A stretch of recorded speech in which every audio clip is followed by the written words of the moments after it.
Hello, dear students. I hope you have not forgotten me. I am Paras, your chemistry teacher. The last time that the class that I had taken was, I think, in the first week of February. So it's almost now 3 months. We are all missing you very much. In fact, I am longing to take the physical class again. And I hope this COVID-19 will not be keeping us bondage in our home for too long. Now I'll try to connect with you very soon through video conference. I'm in fact planning to use the Zoom app, but because of security concerns I have put that on hold for some time. But now I'm hearing that the security issues have been resolved, and then I think very soon we'll be able to connect with each other. I know that you are able to see me now, even though the windows for my webcam is very small on your screen, but still you are in fact able to see me. But in fact I don't see you, I don't get to see you. So that's why the only way to connect with you is through the conference call, a video conference call through Zoom app. Last time when I was asking you about the Zoom app, almost around 17 to 18 students had responded back with a yes, but still the remaining 5-6 students I did not get any reply from them. Now very soon we'll be installing, in fact many of you have said that you have already installed the Zoom app, and then I'll be starting the class, online classes with direct interaction. I think that will be the best way to take the class rather than taking it this way. And since online classes are very monotonous, very boring, and then the lengthier it goes, if I'm taking for half an hour, and especially chemistry class for half an hour, I think we'll lose interest. That is why every chemistry class that I'll be taking, I'll try to change the way how I will be teaching. Today I'm taking the help of the webcam, so I'm sitting in front of the webcam. I'll also be giving you some animations. Then what are the other ways online classes that I'll be taking? So I may be teaching you in the form of the slideshow. It may be the voiceover, or it may be the classroom board teaching. So you will see the whole camera kept, and then how I teach actually physically in the class. The same way the camera will be taking, in fact capturing that, and then in fact I'll be putting it on to YouTube for you to see. So anyway, so that is something again which will come later, but as this is the first class, so that's why we will be now discussing about your syllabus in class 12. Since you know that in class 12 your chemistry syllabus is more or less the same like class 11. So because of that, you know that not much is there between not much difference is there between what was there in class 11 and 12. Still your theory paper is of 70 marks, and your practical paper is of 30 marks. I'm coming to the practical section later, but let's first discuss about theory. Your theory in class 12, as you can see there in the screen, there are altogether 16 chapters, but these 16 chapters are divided into 3 sections. Your first section is what is physical chemistry. So physical chemistry, as you can see, has 5 chapters. So the first chapter, as you can see, is solid state. We are going to start with that chapter today. Then the second one, inorganic chemistry, is consisting of 4 chapters. So as you can see, from serial number 6 to serial number 9 is what your inorganic chemistry is all about. Then finally, your organic chemistry has the highest number of chapters. If you really count the total number of chapters, 1, 2, 3, 4, 5, 6, 7 chapters are there in organic chemistry.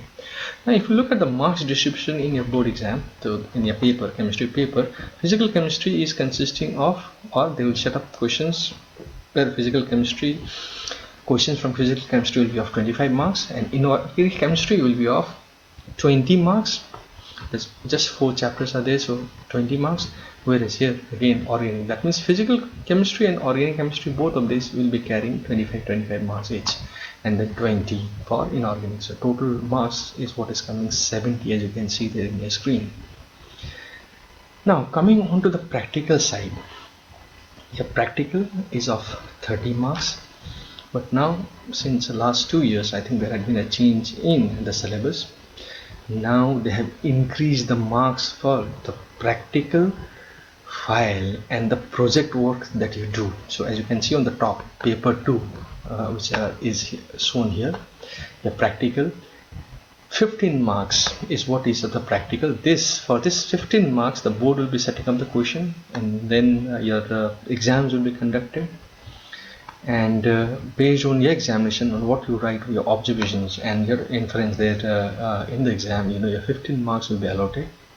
But the other two, that is your project work, which is of 10 marks, and your practical file, which is of 5 marks, will be allotted to you based on your work on project. And so that's why I'm going to discuss with you today about project work. Practical file, it may not be possible for you to make now, so that's why I'll be discussing with you about the project file. Now you can see the project file is 10 marks. Out of 30, you are getting 10 marks for project. So that is why you should not neglect that project work. So what you can do this in your time, in your free time in lockdown, take some time out, purchase a practical file, the normal practical file, the file with the list. I think is available. I have seen throughout Jaigaon some stationery shops are open.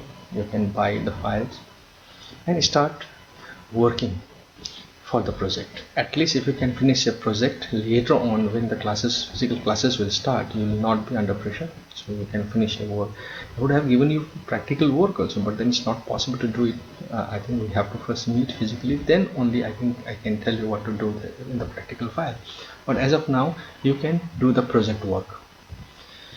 Now what this project work is, I'm going to discuss with you that project work, and then after that I'm going further on to the first chapter. A small portion of the first chapter is what I'm going to discuss today. Now in your project work,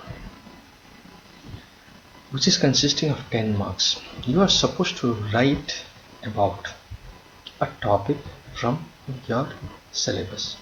Now when I say syllabus, more than the syllabus, I would say something which is related with chemistry. Choose any topic of your interest related with chemistry and write. Now when I say write, now from where are you going to write? You may take as a source of your notes, as a source of your project. You may use the internet, you may use some chemistry books, but don't forget the project is of 10 marks. So that's why do not write the project which is consisting of only a 5 pages or a 10 pages. At least minimum 20 pages project is what will be done writing, so that at least even when the visiting examiner is coming, so visiting examiner will not be hesitating to give you 10 out of 10 marks. So write nicely, very neatly, properly. As you can see, what are the things that you are supposed to do when you are writing?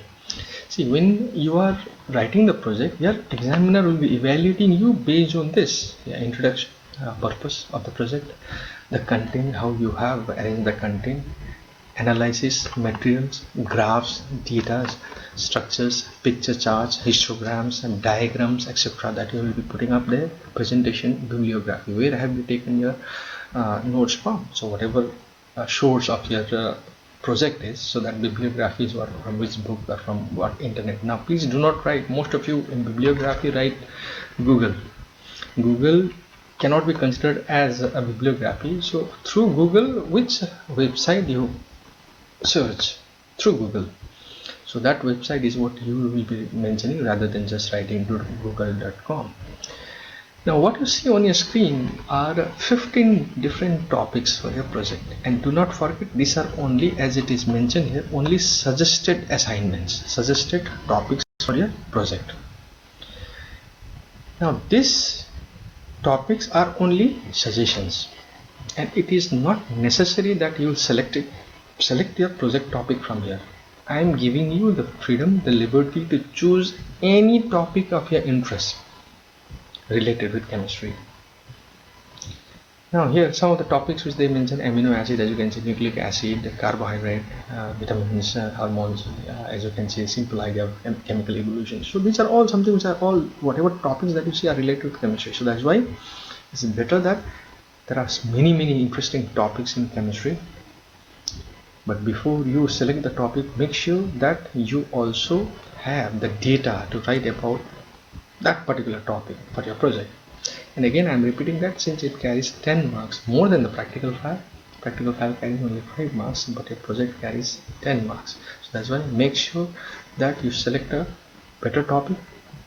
And I would suggest that each topic that you will be selecting, 22 of you will be selecting 22 different topics.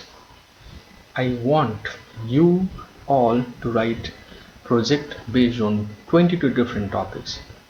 Now the problem is, how will you know what is the topic taken up by your other friends? So that is why you select on topic. When you come for a video conference shortly, we'll discuss about the topic. Then I'll be deciding about if there are classes in the topic, like if 2 or 3 of you are selecting the same topic, then I'll be deciding about like who is going to take up. Maybe we can do a lucky draw or something like that. Then only one person can take that particular topic. Then the other two, the other person has to go for some other topic. That's why next time when you are coming for a video conference, don't forget that the first thing, the most important thing that I will be discussing with you is your topic for the project. So make sure that when you are coming in the next our video conference, make sure that you all are ready with the topics on which you are going to write your project. Then finally, your practical file. Since your practical files writing which you have to do, usually we issue the practical file from the school, the printed practical file. It is easier to maintain that file. And then since you don't have the book with you now right now, so because of that it's not possible to write, and neither do you know what to write in the practical file because you have not done any practical. So that is why we'll be discussing about that when the school reopens. As of now, I think I'll wind up with the syllabus, but I'm going to now start a small portion of your syllabus, in fact. So I'll be starting with the first chapter, but since the video is getting longer, I think I'll have a very small discussion, a very short discussion about that topic.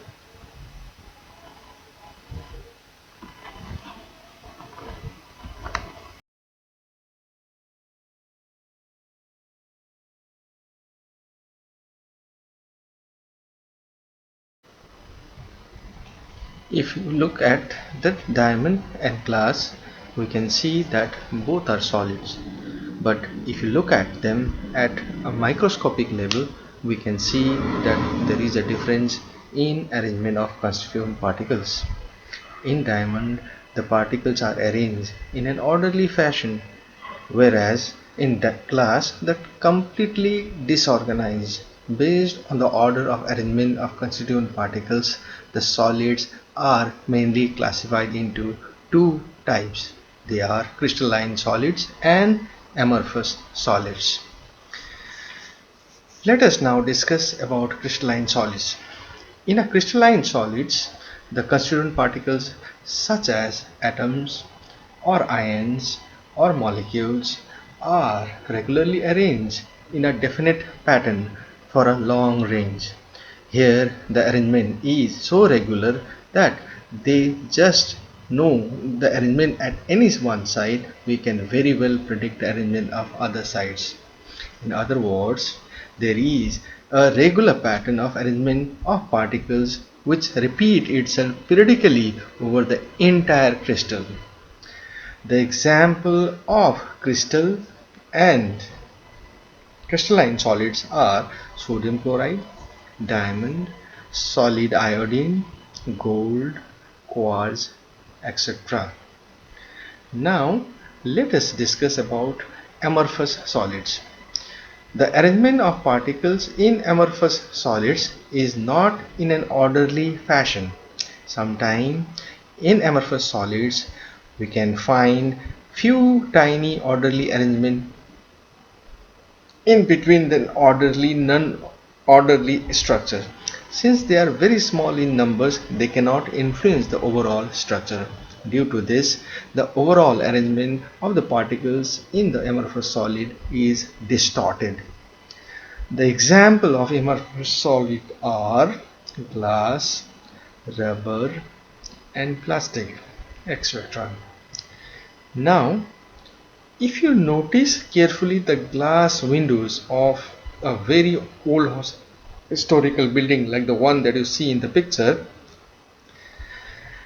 they are thicker at the bottom as compared to the top of the windows. This is because as the time progresses, some of the molecules on the top of the glass flows down due to the gravity and get accumulated in the bottom, making it thicker.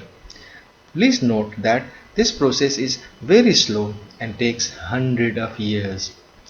Due to this ability of amorphous solid to flow like liquids, amorphous solids are also sometimes called supercooled liquids or pseudo-solids. Let us differentiate between crystalline and amorphous solids. The first difference is melting point. In crystalline solid, the arrangement of particle in every position is same.